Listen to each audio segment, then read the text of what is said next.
Naam, vita baridi ya ibuka wekundu wa Msimbazi kuhusu usajili wa dirisha dogo. Je, usajili huu utailipa klabu ya wekundu wa Msimbazi Simba? Tuanzie katika mechi na Stade Marieni na wekundu wa Msimbazi. Anicet Oura kuna move alicheza yeye na Duchu, akampa Duchu, alafu yule Mnyakyusa kama anaondoka vile kwenye half space akapotezea na kuitenga kwa Oura kwa mara nyingine. Mwenetu bila kutuliza wala kuseti mpira akaichapa kevu moja, akiutafuta mwamba wa pili, eneo ambalo hata ndege hawezi kuweka kiota chake, lakini yule nyanda wa Stade Marieni akamwonyesha kwa nini ana kitambaa cha unahodha. Save moja kali sana, na nadhani ndiyo save bora ya mechi, ila nyanda aliumia hapo hapo. Oura effective. Oura ni mchezaji ambaye ana kila kitu ambacho anaweza akakupa. Oura, kama wewe sio shabiki wa Simba, anakera sana, ila ndio kipindi wana Simba watakuwa wanachekelea sana akigusa boli. Sasa kwa mara ya kwanza Simba ameshinda akiwa kwenye uwanja wake wa nyumbani full time 1-0. Simba kwa mara ya kwanza anamaliza makundi na alama chache sana, alama 5 tangu mwaka 2015 alipoanza kucheza hatua ya makundi.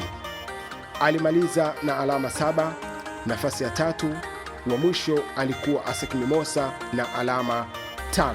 Na katika usajili huu wa dirisha dogo, klabu ya wekundu wa Msimbazi na mashabiki wake tayari wameshaanza kuona matumaini kwa mchezaji Anicet Oura, ambaye ni mchezaji anakupa kila kitu ambacho anakihitaji akiwa uwanjani, hususan akiwa amegusa boli. Anaweza kudribble, anakaa na mali, anaweza kutoka katika msitu wa watu, lakini ana uwezo wa kupiga nje ya boksi na kukupa matokeo ambayo mshabiki unayahitaji. Lakini kwa Gueye vile vile, Gueye ni mchezaji ambaye ana nguvu, ana spidi, ana maarifa makubwa ya kukaa na mali, lakini anapiga pasi lula ambayo inakwenda pale ambapo amepakusudia.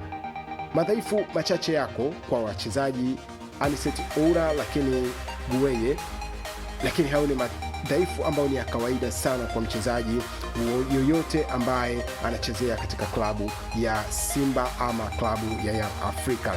Naam, huu ni usajili ama ni baadhi ya wachezaji wachache ambao wamesajiliwa na wekundu wa Msimbazi katika usajili huu wa dirisha dogo, lakini bado kuna Clatous Chota Chama ambaye bado hajaonyesha makucha yake kwa wekundu wa Msimbazi.